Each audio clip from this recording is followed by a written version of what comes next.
Lihat keseruan cerita di balik pesantren Bina Insani Cirebon yuk. Belajar agama dan menghafal Al-Quran dengan suasana pesantren yang nyaman dan fasilitas lengkap. Tak lupa bermain dan bersenang-senang bersama teman-teman santri. Makanya, ikuti cerita kami dari Cirebon hanya di Cerita Santri yuk.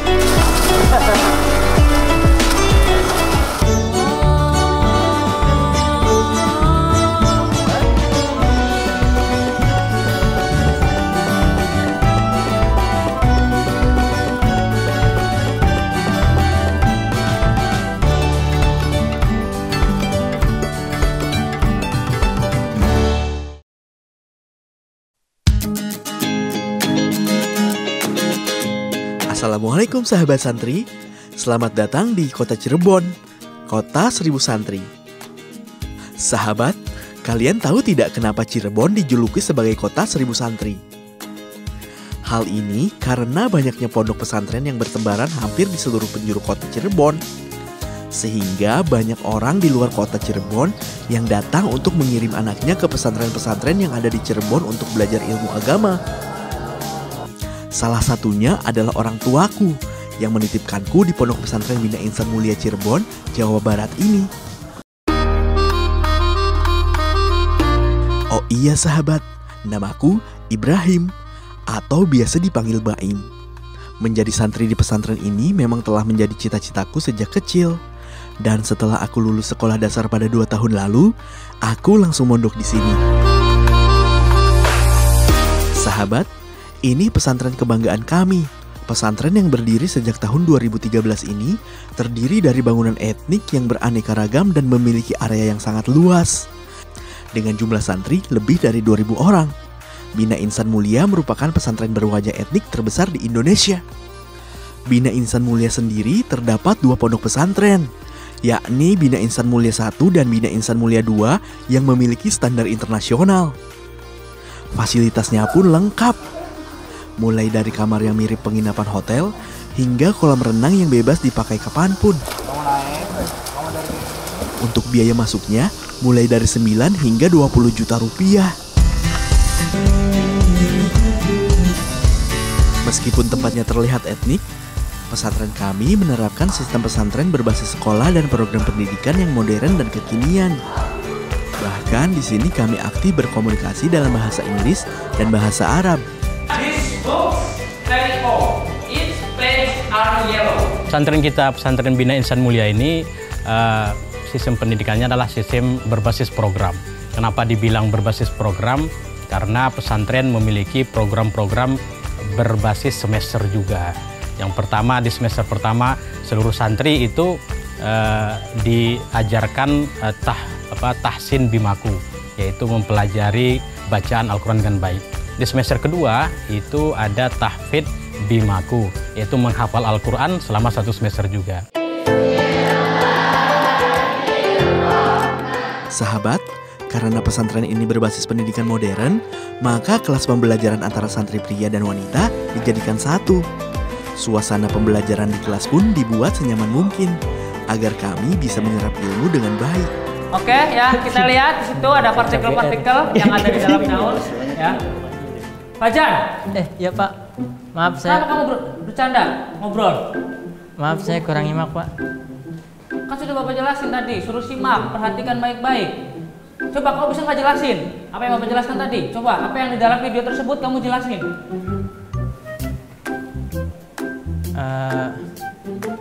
Aduh Fajar, jadi kena omel kan tuh.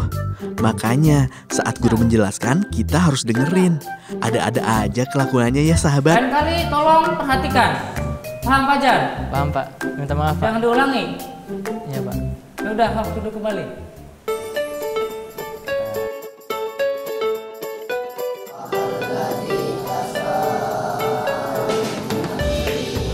Sahabat, setelah selesai kelas, kami semua diwajibkan untuk tadarus Al-Quran. Supaya di bulan Ramadan ini semakin berkah untuk kami semua. Aku mempunyai target untuk bisa hatam Al-Quran lebih dari 5 kali di Ramadan tahun ini sahabat. Selain itu, targetku lainnya adalah bisa hafal Al-Quran hingga 30 juz. Seperti sahabatku yang bernama Abdan ini. Dia sekarang sudah hafal 30 juz. Hebat ya. Alif Lam Mim. Allahu la ilaha illa huwal hayyul qayyum. Nazzala 'alaikal kitaba bil haqqi musaddiqan lima baina yadayhi wa anzalat taurata wal injil. Jadi salah satu santri yang berprestasi, dia mampu menghafal 30 juz kurang dari 3 bulan. Alhamdulillah saya udah menyelesaikan 30 juz berkat belajar di Pondok Pesantren Bima, karena di sana ada program namanya program Tahfiz Bimaku dan diatur oleh ustadz dan ustazah.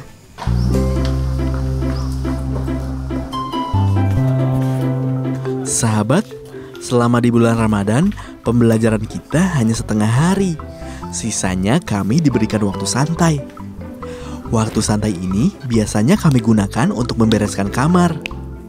Setelah rapi, kami tinggal bermain.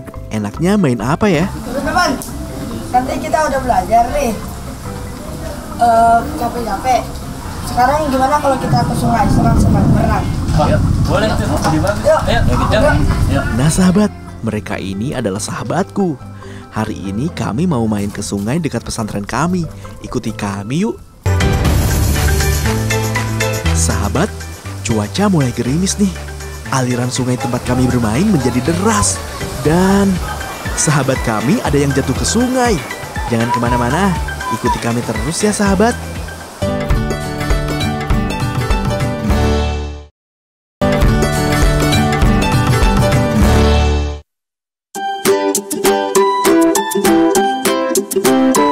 Sahabat, karena selama bulan Ramadan, pembelajaran hanya setengah hari.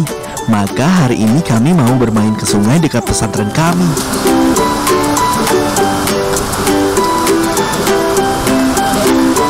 Karena cuaca sedang gerimis dan jalan menuju sungai sangat terjal, kami mesti hati-hati nih.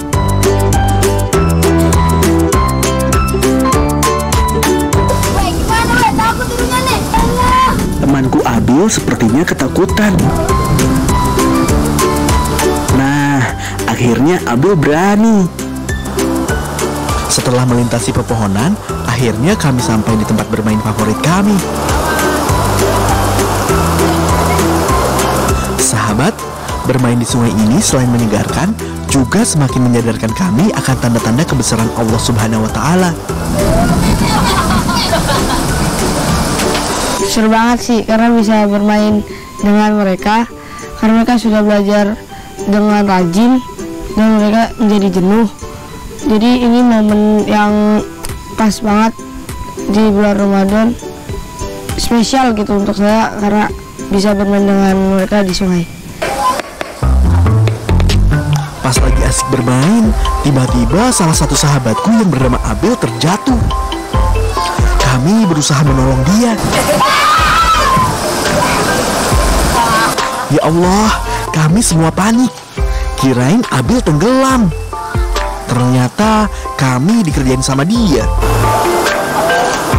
Karena gerimis yang tidak berhenti, sepertinya main di sungainya sudahi dulu ya sahabat. Kita balik lagi ke pesantren yuk. Tapi kita harus hati-hati nih. Jalan menjadi licin saat hujan. Sesampainya di pesantren, hujan semakin deras nih sahabat. Karena terlanjur basah, kita sekalian berenang saja yuk. Kolamnya kebetulan ada di depan asrama kami. Oh iya, bicara soal berenang, berenang itu merupakan salah satu olahraga kesukaan Rasulullah SAW yang menjadi sunnah untuk dilakukan. Rasulullah SAW bersabda, segala sesuatu yang di dalamnya tidak mengandung zikrullah merupakan perbuatan sia-sia, senda gurau dan permainan, kecuali 4 perkara, yaitu senda gurau suami dengan istrinya, melatih kuda, berlatih memanah, dan mengajarkan renang. Itulah salah satu alasan kenapa di pesantren ini terdapat kolam renang yang bisa dipakai oleh semua santri setiap saat. Sahabat, usai berenang, kita bersihkan diri dulu ya.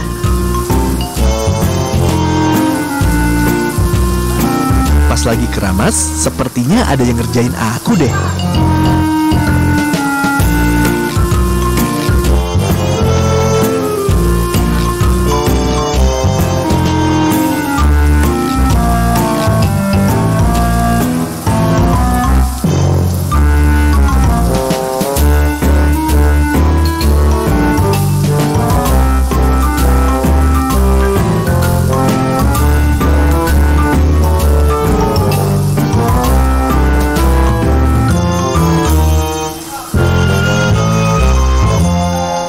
ternyata Fajar.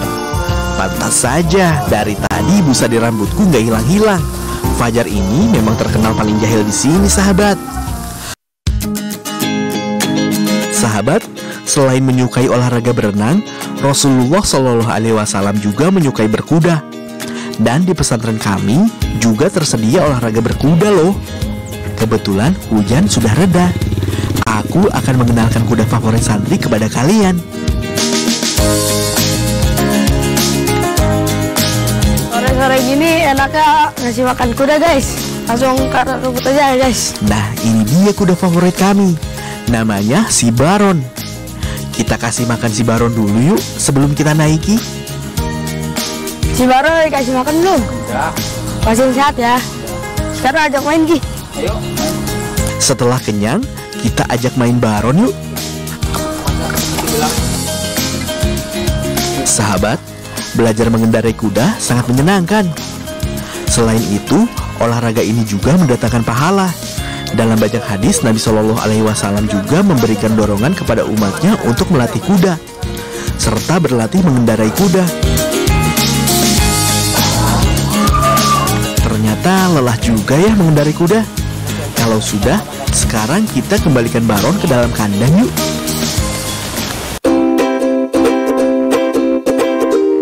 Sahabat, selain berenang dan berkuda, kami juga memiliki kegiatan ekstra lain yang gak kalah seru loh. Ada basket, sepak bola, panjat jaring, permainan ATV, dan membaca. Pesantren Bima ini memang terkenal dengan pesantren literasi. Jadi para santri diwajibkan membaca, baik itu buku Islami, novel, bahkan komik. Dan semua jenis buku yang membawa ke arah kebaikan disediakan secara lengkap di perpustakaan kami. Sahabat, sepertinya waktu semakin sore. Enaknya kita berbuka pakai apa ya? Kita intip ke dapur yuk. Kira-kira masakan apa yang disediakan untuk para santri ya? Nah, ini dia dapur pesantren kami, yang dipimpin oleh koki profesional yang pernah bekerja di restoran hotel bintang 5. Kali ini menunya ada lele goreng, sahabat. Wah, dijamin enak pastinya. Kalau dilihat dari cara memasaknya, sudah terbayang dong, pasti rasa masakannya lezat banget. Tapi kita jangan lama-lama di dapur ya sahabat. Takut tergoda sama bau masakan yang harum. Kita tunggu di luar yuk. Sambil menunggu waktu maghrib tiba, kita mengaji dan berdoa saja yuk. Ingat, waktu yang paling mustajab untuk berdoa adalah menjelang berbuka seperti sekarang. Subhanallazi asra bi 'abdihi lailan minal masjidil haram ilal masjidil aqsa allazi barakna haulahu linuriyahu min ayatina innahu huwas samiul azir. Sahabat, setelah yang satu ini, aku akan mengajak kalian mencicipi makanan ala hotel berbintang. Jangan kemana-mana, tetap di Cerita Santri ya.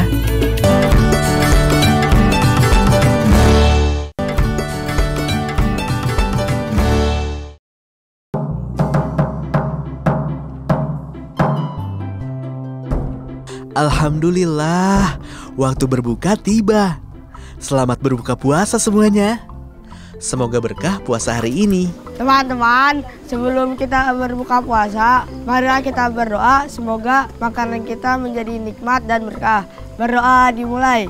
Bismillahirrahmanirrahim. Allahumma laka sumtu wa bika amantu wa ala rizqika aftartu bi rahmatika ya arhamar rahimin.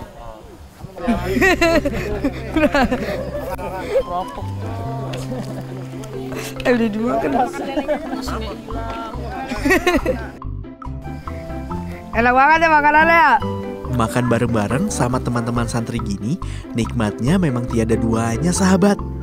Tapi ingat, makan secukupnya, dan berhentilah sebelum kenyang, seperti sabda Rasulullah Shallallahu Alaihi Wasallam.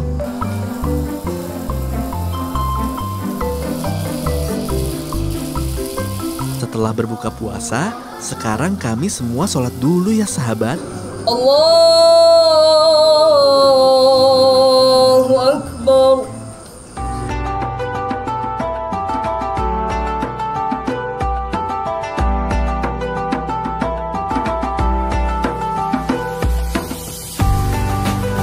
Assalamualaikum warahmatullahi wabarakatuh.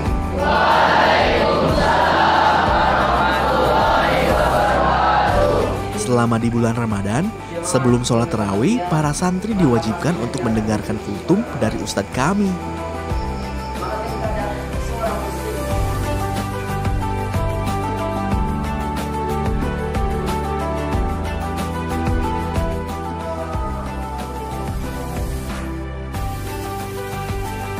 Usai sholat tarawih adalah waktu bebas.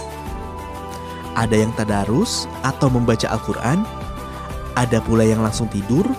Kalau aku mau ajak teman-teman bermain. Guys, aku ada mainan untuk kalian nih. Ayo, apa ini?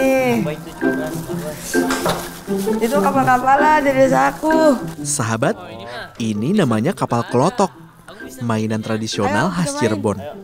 Dari dulu aku suka banget main kapal ini. Cara memainkan kapal ini cukup mudah kok. Taruh kapal di atas ember yang sudah terisi air, lalu isi bagian belakang perahu yang mirip knalpot dengan air menggunakan corong yang sudah disediakan. Kemudian isi tempat bahan bakar yang sudah ada sumbunya dengan menggunakan minyak goreng. Nah, tunggu beberapa detik, maka kapal akan berjalan dengan bunyi otok-otok. Seru kan? Sepertinya kami sudah ngantuk nih. Kita tidur yuk supaya besok tidak kesiangan sahur.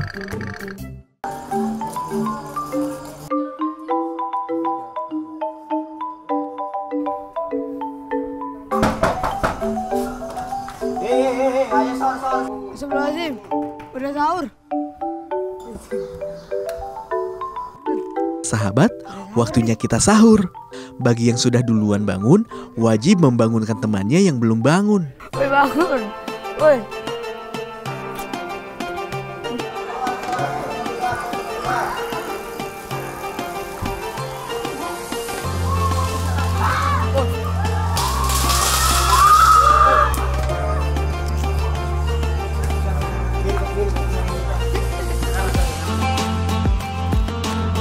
Alhamdulillah, makanan sudah datang. Kita sahur dulu ya sahabat.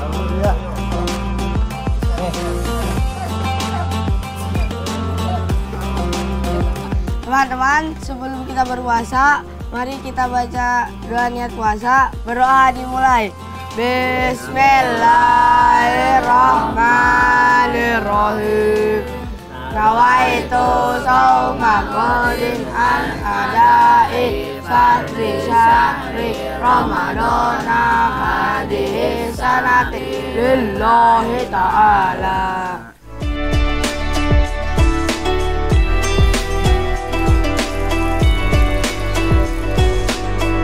Usai sahur, jangan lupa sholat subuhnya ya. Sahabat, seru kan kegiatanku di Pondok Pesantren Bina Insan Mulia Cirebon ini? Aku sangat bersyukur bisa belajar di sini, karena banyak orang tua yang menginginkan anaknya menempuh pendidikan di sini. Pesantren kami sendiri sudah banyak menelurkan santri hebat. Gak heran kalau pesantren kami ini sering dikunjungi oleh para public figure ternama. Selain kebanggaan, belajar menjadi santri di sini buatku juga menjadi pijakan. Pijakan agar aku bisa terus maju dan berkembang, sehingga bisa menjadi kebanggaan serta generasi penerus surga bagi kedua orang tuaku.